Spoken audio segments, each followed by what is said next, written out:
Philippe Liénard, bonjour, bienvenue sur nos antennes. Ce n'est pas la première fois, puis ici, ça se passe en public, pas de filet, tant pis. Bienvenue d'abord à Marcinelle. Merci à vous et c'est un plaisir sans cesse renouvelé. Alors, plaisir renouvelé, évidemment, des deux côtés. Vous êtes un être éclectique en écriture. Vous n'arrêtez pas d'écrire. Vous écrivez 2 bouquins par an, je crois. Là, j'improvise un peu, mais je ne suis pas loin de la vérité. Oh, pas loin. On va faire une moyenne, on va dire 2,5. 2,5, d'accord. Alors, j'ai peur de faire des bourdes, parce que je suis devant un grand maître, ou je me trompe? Oh, devant un maçon aguerri, qu'on dit maçon de haut grade, et je n'en dirai pas plus, le reste c'est de l'interne et ça n'a pas beaucoup d'importance. Ça n'a pas d'importance, mais la curiosité est quand même présente, parce que, évidemment, lorsque l'on parle de la franc-maçonnerie, bien souvent les oreilles se dressent, certains cheveux se hérissent, on ne sait pas pourquoi par ailleurs, théoriquement, on ne sait pas ce qui se passe à l'intérieur des cellules des francs-maçonneries. Alors, il est clair que les loges maçonniques se sont organisées particulièrement sur le continent européen dans une discrétion, mais qui ne date pas d'hier. Elle date déjà de la période autrichienne. Pour ce qui concerne nos contrées, elle s'est poursuivie par la suite et les événements les plus récents ont été les événements qui ont touché la maçonnerie dans ses valeurs les plus fondamentales. Et le dernier événement qui fut une catastrophe, c'est l'Allemagne du Troisième Reich, qui ne persécutait pas les francs-maçons en tant que tels, mais parce qu'ils étaient des résistants, et qui ne voulait pas particulièrement du mal à la franc-maçonnerie, mais qui voulait simplement que la franc-maçonnerie s'arrête.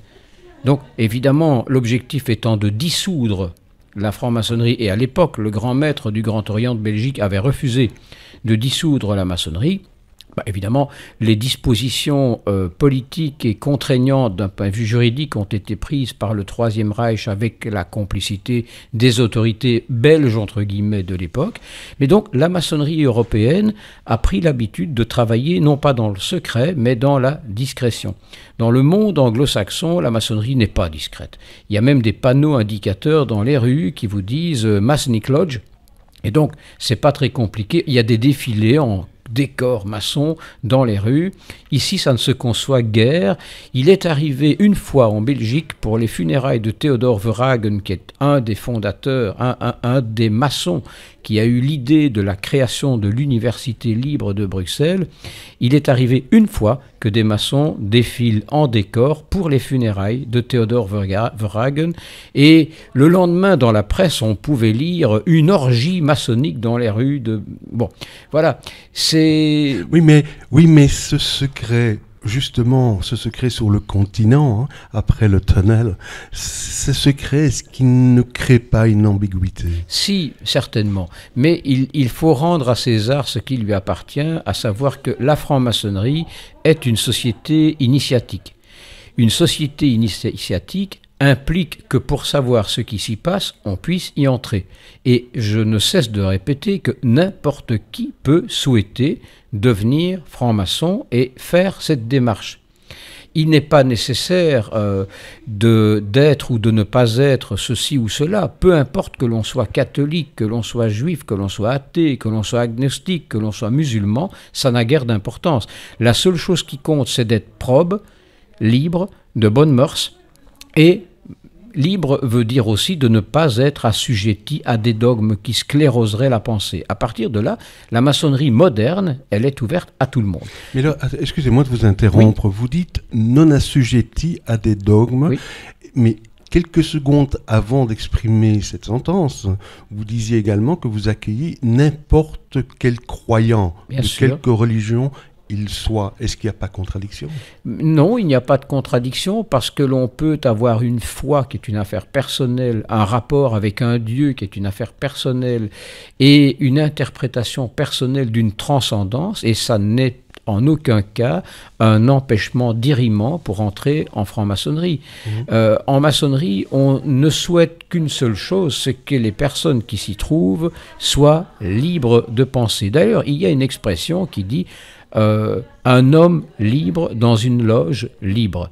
Et je reviens sur votre question à propos du secret maçonnique. Il n'y a pas de secret maçonnique, si ce n'est ce qu'on ressent soi-même en vivant au rythme des différentes initiations, des différents degrés maçonniques, et dans certains rites, dont celui que je pratique, il y en a 33.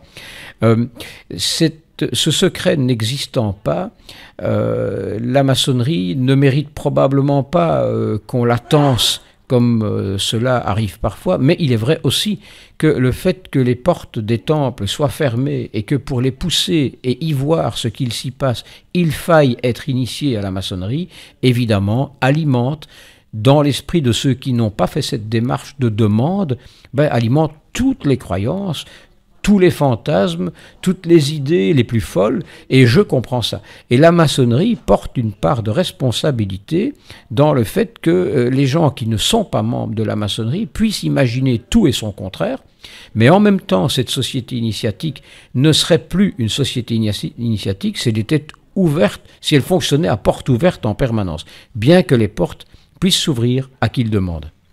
Alors, on a parlé des religions et bon, la perche est tendue, évidemment. Vous étiez venu participer à l'une de nos émissions, puisque vous parliez en général de la fondation des francs-maçons. Ensuite, vous avez écrit un livre, et nous n'avons pas encore eu l'opportunité de vous rencontrer à ce sujet. Vous avez écrit « Regard sur la franc-maçonnerie et l'islam ». Alors, l'islam, bien entendu, c'est une autre religion, quand je dis autre religion, que la mienne en particulier. Je n'oserais certainement pas porter un jugement. Mais parler de l'islam aujourd'hui, est-ce qu'il n'y a pas une part de démagogie ? Alors, l'objectif que j'ai poursuivi, et ça n'engage évidemment que moi, n'est absolument pas démagogique. Vous savez, puisque on va dire en off, que je me suis fixé pour objectif de faire le tour des grands courants de pensée, de religion et de spiritualité. J'ai plus ou moins au hasard choisi un timing par rapport à une logique que moi seul connais, si j'ose dire, mais qui n'a absolument rien à voir avec ni l'actualité, ni une quelconque démagogie. D'ailleurs, ce livre, Regard sur la franc-maçonnerie et l'islam, ne comporte absolument aucune agressivité envers l'islam. Je n'écris pas pour juger, je n'écris pas pour convaincre, j'écris avec le secret espoir de faire réfléchir et d'ouvrir parfois des portes que d'autres n'osent pas entr'ouvrir parce que certains sujets sont tabous, ou parce qu'il n'est pas politiquement correct d'aborder telle ou telle problématique, ou parce que, tout simplement, on hypertrophie des sujets qui ne méritent pas de l'être. Et à propos de l'islam, une des premières choses que j'ai constatées en étudiant cette matière, parce que je pense que dans ce livre, il y a à peu près 800 références de lecture, ce qui vous montre que j'ai un petit peu creusé le sujet avant de me permettre d'en parler. Je me suis rendu compte, c'est une des premières difficultés à laquelle je me suis trouvé confronté, c'est que l'islam est riche de sa diversité. L'islam est riche de sa diversité et cet islam a évolué à travers le temps selon des périodes que les spécialistes et les islamologues connaissent de manière approfondie, mais on peut dire que cet islam a régressé. Il a régressé par rapport à une période qu'on a appelée l'âge d'or de l'islam pour entrer dans une période où on a laissé un peu trop de place à ce que j'appelle, et je ne suis pas le seul à dénommer cela comme ça, l'islam politique. Oui, justement, il y a tout de même une différence entre l'islam religieux, je parle du religieux pur, hein, je ne parle pas du mélange des genres, et le politique, parce que lorsque l'on rencontre une personne, un musulman, il a malgré tout une approche très pure comment dirais-je, de pouvoir placer sa vie dans un équilibre vis-à-vis des autres et vis-à-vis de soi. Bien sûr, il y a, et j'ai rencontré beaucoup de musulmans, j'allais dire de tout poil, il y a parmi les musulmans, d'abord, on le sait, mais il n'est pas inutile de le rappeler, une minorité d'Arabes. L'islam, le monde musulman, c'est minoritairement des Arabes et majoritairement des gens venus d'ailleurs, particulièrement en Asie du Sud-Est. L'Indonésie est un grand pays musulman.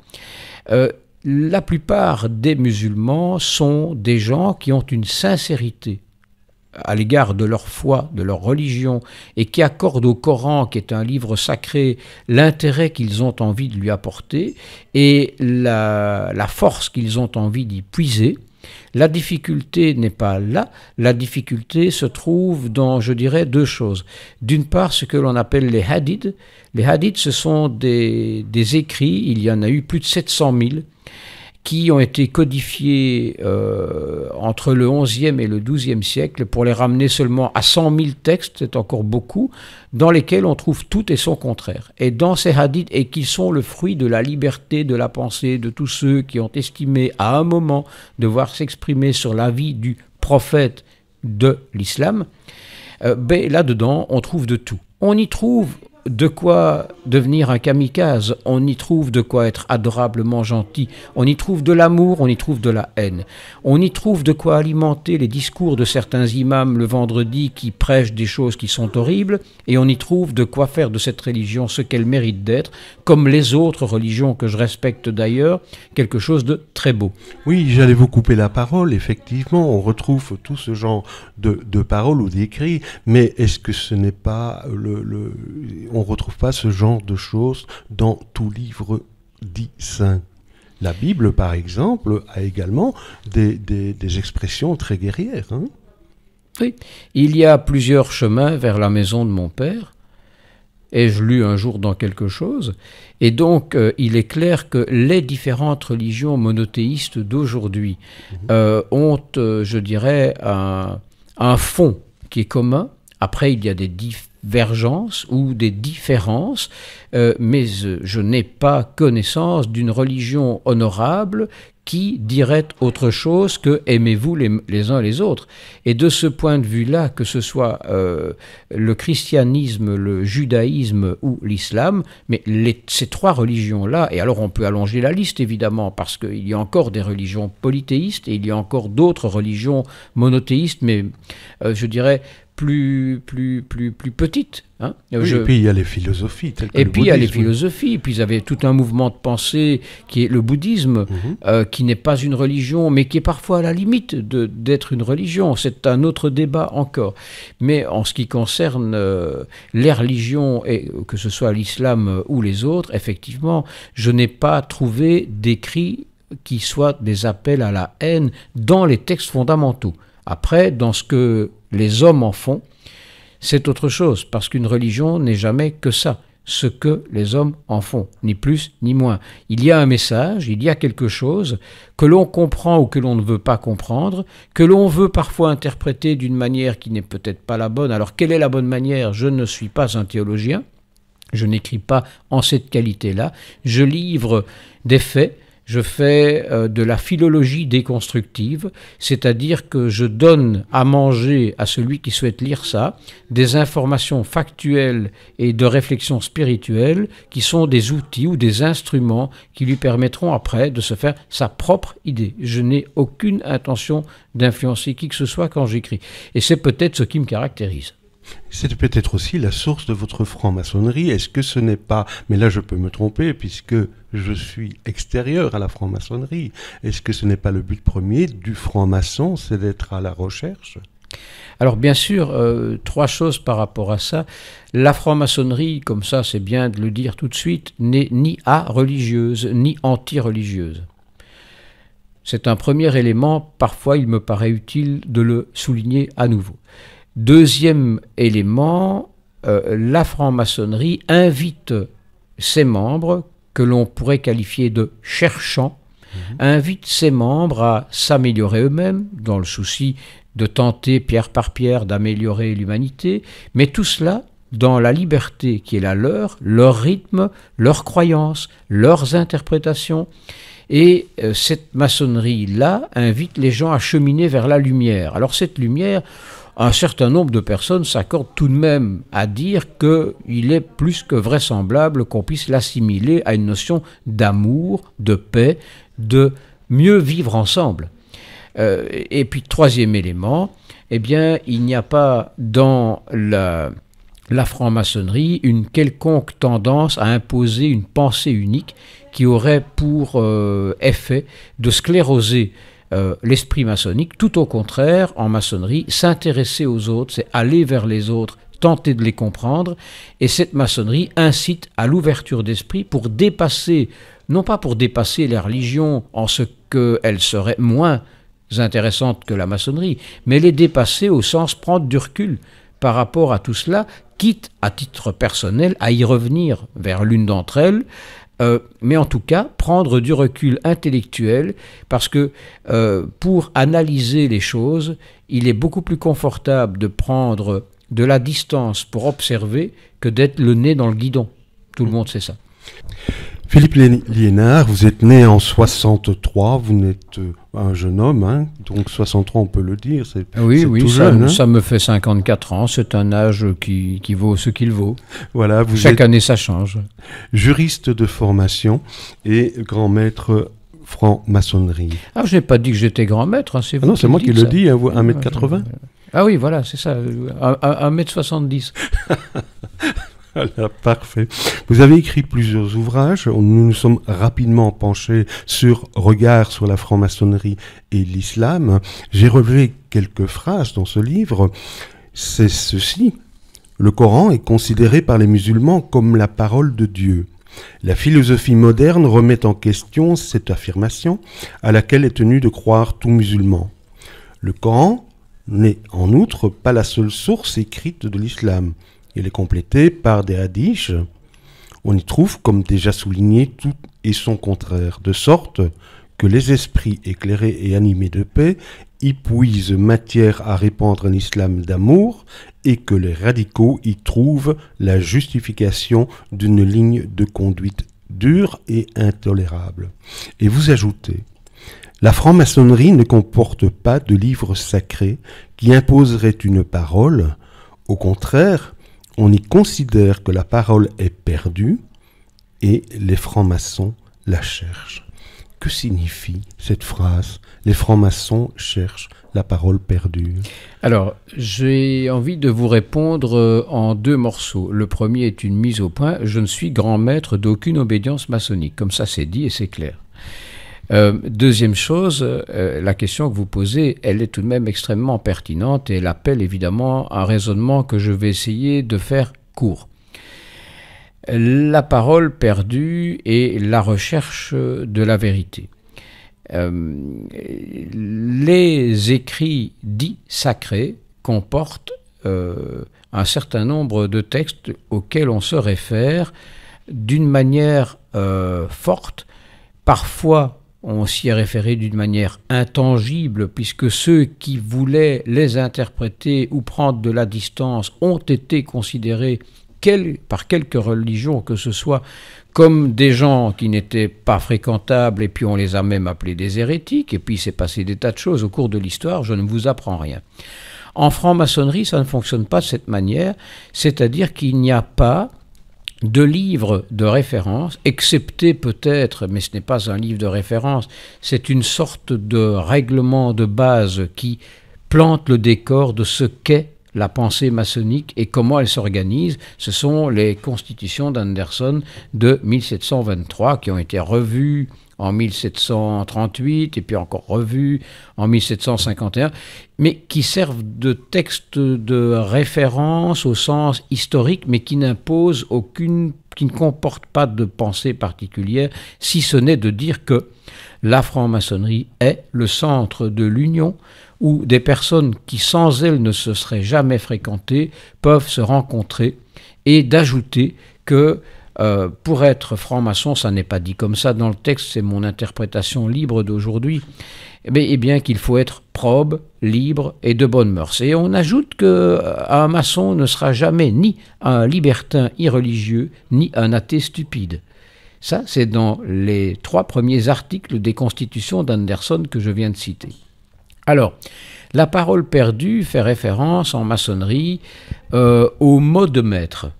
Le mot de maître serait un mot, alors c'est de la légende, serait un mot qui était connu à l'époque du chantier consistant à construire le temple de Salomon, connu des ouvriers de cet immense chantier dirigé par un architecte dont on parle très peu. Il y a 2 lignes dans le livre des rois, c'est Hiram de Tyr. Et cet Hiram avait organisé son chantier en apprenti, en compagnon et en maître.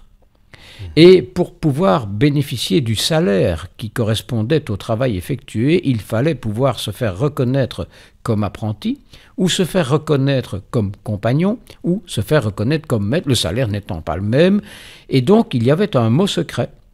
Et ce mot de maître, dans la légende, on raconte que 3 mauvais compagnons, forcément ça ne pouvait être que des mauvais compagnons, qui auraient voulu le salaire de maître, mais qui ne le proméritaient pas parce qu'ils n'étaient pas maîtres, auraient voulu, à la faveur d'une fin de soirée dans le temple en construction, arracher ce mot de maître à Hiram, et se sont postés à 3 endroits différents pour finalement assassiner Hiram, qui n'a pas révélé ce mot, qui est donc resté perdu. La parole est restée perdue. Et les francs-maçons la cherchent. C'est d'une part une légende, parce qu'il y a des choses à dire par rapport à cela, et sur l'assassinat d'Hiram d'ailleurs. Et puis d'autre part, c'est du symbolisme.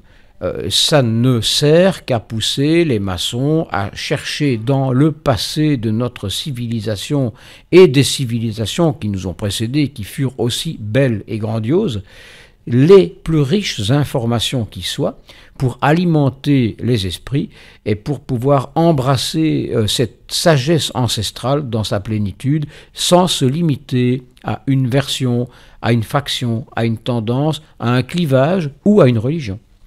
Curiosité perpétuelle, en quelque sorte. Absolument. Et recherche éternelle.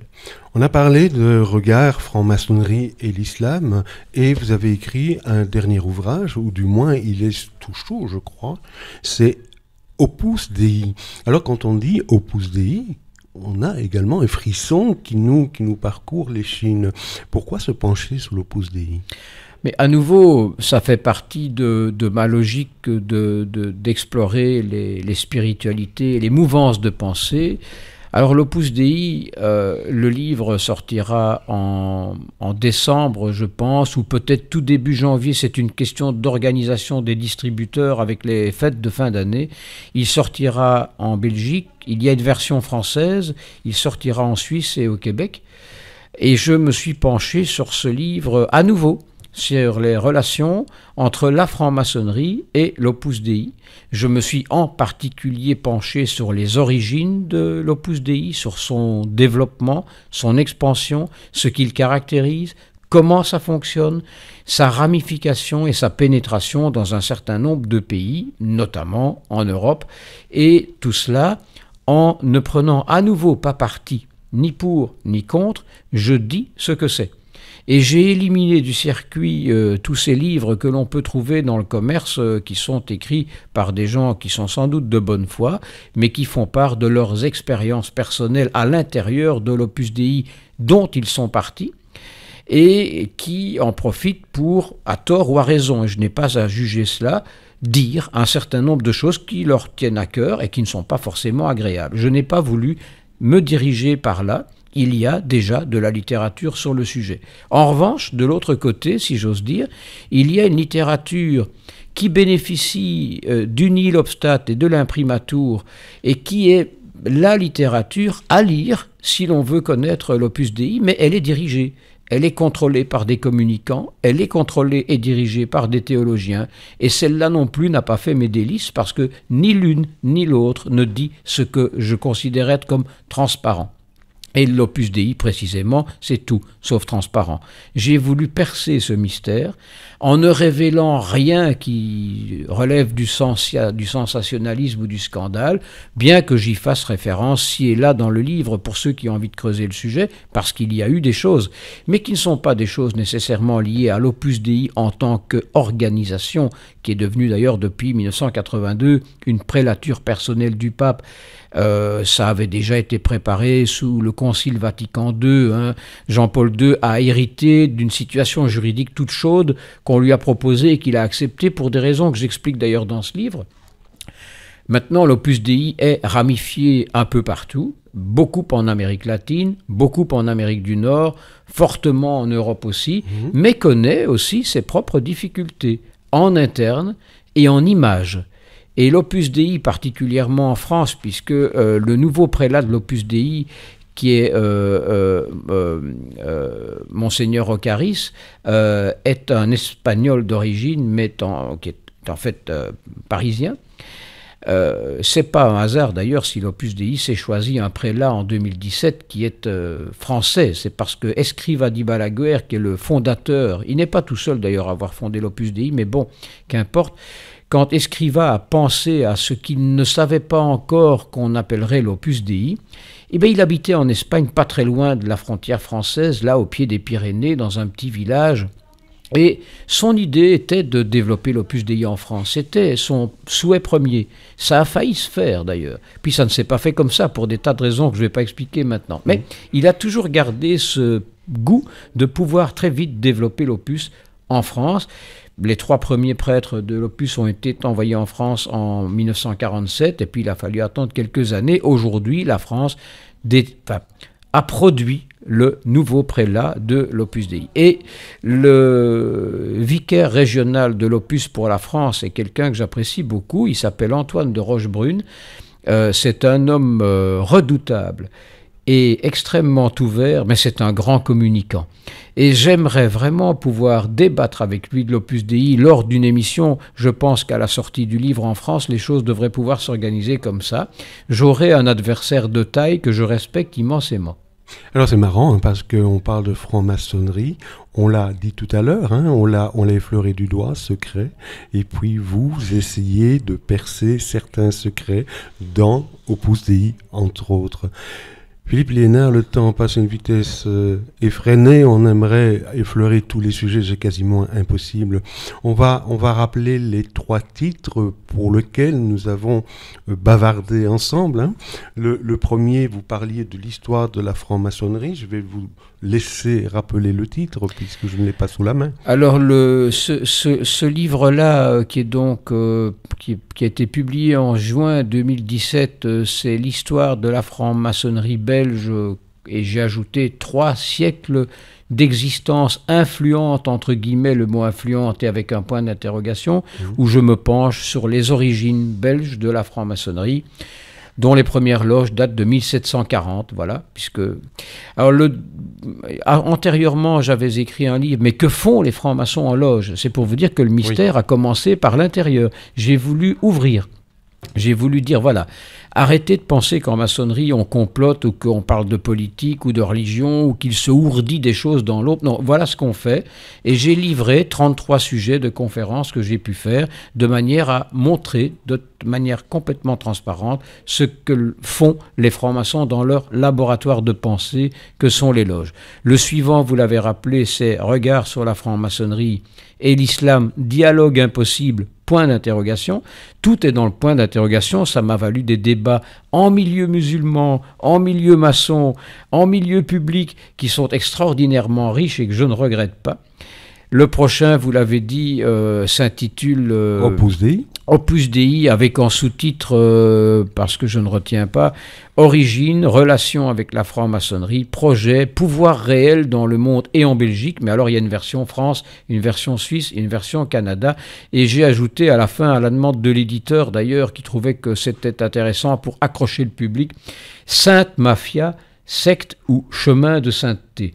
Mais ça, dans le livre, on trouve non pas des réponses par rapport à ça, mais ce qu'on peut éliminer comme n'étant pas ça, parce qu'on a dit aussi des tas de choses, comme on dit des tas de choses, de tout ce qui est mystérieux.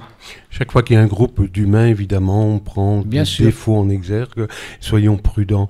Merci Philippe Liénard. On rappelle simplement que c'est édité aux éditions Jourdan, hein, très bonne Jourdan Paris, oui. Voilà, et qu'on peut le trouver en toute librairie, voilà. et également sur le net. Hein. Oui, ça sortira, je vous dis, fin décembre, début janvier, et je vous donne en prime, et c'est un scoop, le prochain livre sortira en juin, et ce sera un livre sur les Illuminati.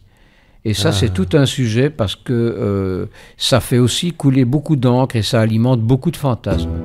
Voilà, bien, rendez-vous est pris, et puis merci d'avoir assisté à cette émission un peu bouleversée, puisqu'on s'est réunis un peu au pied levé avec quelques problèmes techniques. Mais l'impro est merveilleuse, et merci à vous. À bientôt, Philippe. À bientôt.